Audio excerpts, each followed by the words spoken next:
मणिपुर हिंसा को लेकर कई दिनों से सदन चल नहीं रहा है। विपक्षी दलों के द्वारा मणिपुर हिंसा में सदन चर्चा की मांग के साथ प्रधानमंत्री के जवाब देने की मांग की जा रही है। तो वहीं रोहतक लोकसभा से बीजेपी सांसद अरविंद शर्मा ने मणिपुर की घटना को लेकर एक अजीबोगरीब बयान दिया है। सांसद अरविंद शर्मा का कहना है कि मणिपुर में जो हिंसा हो रही है वो पुरानी है। इतिहास को उठाकर देख लो किस प्रकार लंबे समय से हिंसा की घटनाएं हुई है। मणिपुर में हिंसा पहले भी होती रही है। उनका कहना है कि मणिपुर की घटना को लेकर प्रधानमंत्री और सरकार गंभीर है और मणिपुर में अब तक 34,000 अतिरिक्त फोर्स भेजी गई है। आई है उनका करवा रहे हैं समाज। अच्छा, पार्लियामेंट से डेलीगेशन मणिपुर जा रहा है, बीजेपी डेलीगेशन क्यों नहीं जा रहा है? बीजेपी हमारे केंद्रीय गृह मंत्री वहाँ जाए हैं, उन्होंने मीटिंग बुला ली है, सारे के सारे दोनों समुदायों की, सारे इम्पोर्टेंट लोगों की मीटिंग बुला ली है। और प्रधानमंत्री जी ने भी बयान दे दिया था, आपको पता है जिस दिन पार्लियामेंट शुरू हुआ था, तो सारी चीजों पर विशेष निगरानी गृह मंत्रालय की तरफ से है। और आपने देखा कम से कम 35,000 के करीब जो है अतिरिक्त फोर्स वहाँ पर भेज दी गई है। सारा पूरा जो है पूरा प्रशासन, पूरा भारत की जो सरकार है, अपने देश की जो सरकार है, पूरे अच्छे तरीके से उसको संभाल रही है, पूरे अच्छे तरीके से देख रही है गृह मंत्रालय। लेकिन सांसद महोदय, लेकिन ये सरकार का, प्रदेश सरकार का फेलियर नहीं है। केंद्र सरकार का 3 महीनों से लगातार मणिपुर चल रहा है, तो इस तरह घटना हुई, महिलाओं को नमन करके उनको रेप किया गया। देखिए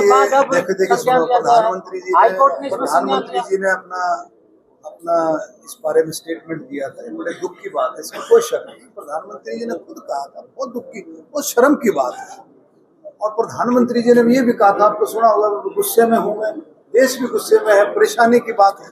लेकिन देखो मणिपुर का जहाँ तक है, आप देखेंगे उठा करके, इतिहास उठा करके देखेंगे, मणिपुर में दंगे पुराने हैं, मतलब पुराने, इनका आपस में झगड़ा रहता है, बहुत लंबा भी चला है। 1998 में भी, 95 में भी, उससे पहले भी, 70s में भी, मतलब ये चलता रहता है। वहाँ पर जो है समस्या है, दो गुटों में झगड़ा हो जाता है। लेकिन सरकार गंभीर है, बिल्कुल एक भी जान माल की हानि सरकार के लिए बहुत गंभीरता की बात है, देश के लिए बहुत गंभीरता की बात है।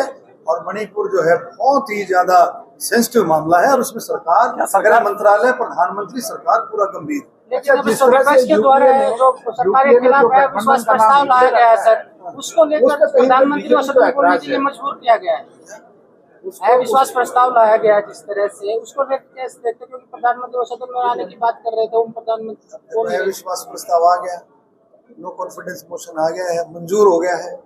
अब उस पर सारे पार्टी के दलों से मिलकर के भी कितना उसमें समय रखा जाएगा, डेट तय होगी। Naturally no confidence motion mean what, उसमें आपने बोल ही दिया, आप कल बात होगी, प्रधानमंत्री उस पर जवाब देंगे। क्या सरकार फेलियर वहाँ? कहाँ पर फेलियर? मणिपुर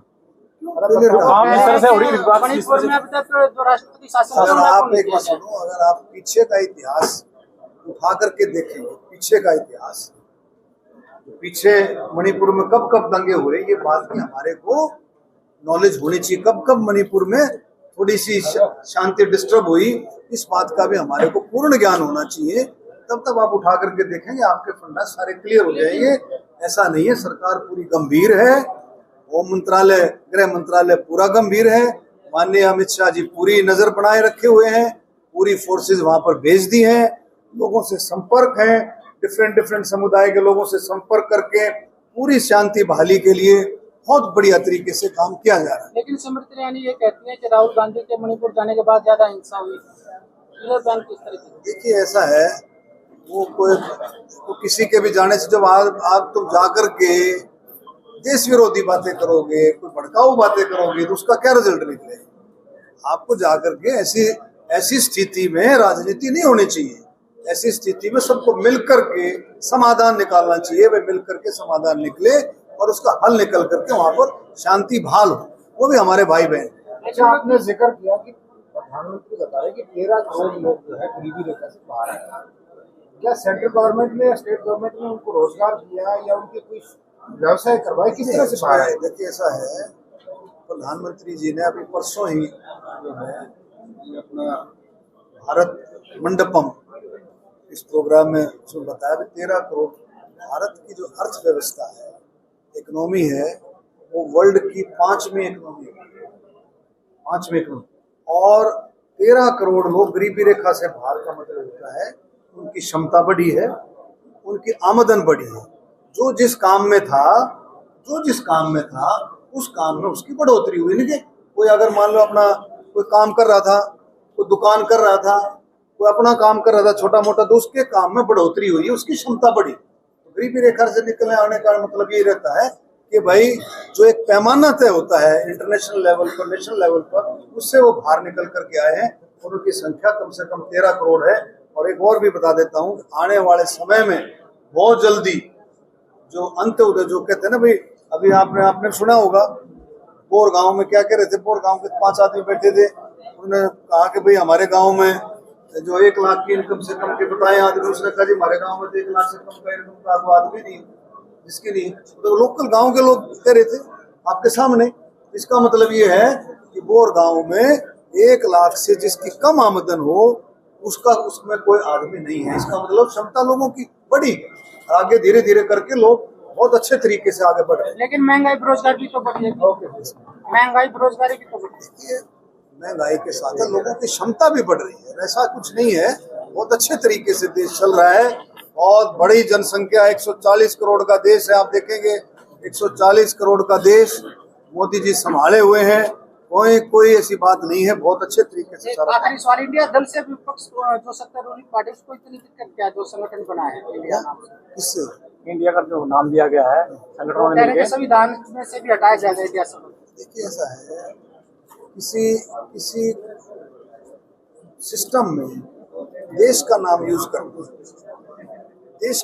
करना, और वो लोग यूज कर रहे हैं, वो लोग देश का इस्तेमाल कर रहे हैं जो घोटालों में सम्मिलित हैं।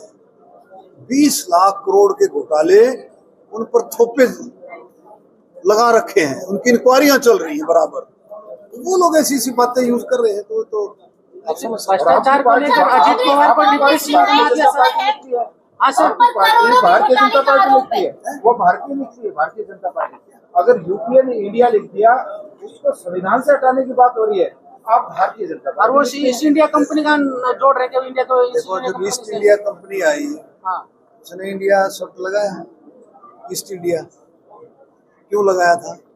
क्योंकि अंग्रेजों को ये पता था कि जब तक इंडिया नाम नहीं लगेगा तुम्हारी बात को सुनने वाला नहीं है।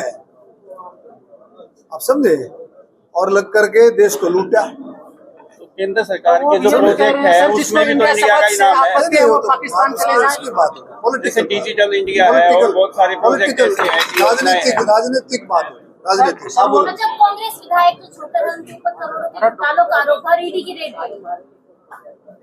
देखिए जिस पर ये ईडी जो है, ये इंडिपेंडेंट महकमा, सीबीआई है, ईडी है, इसका सरकार से कोई लेना देना नहीं।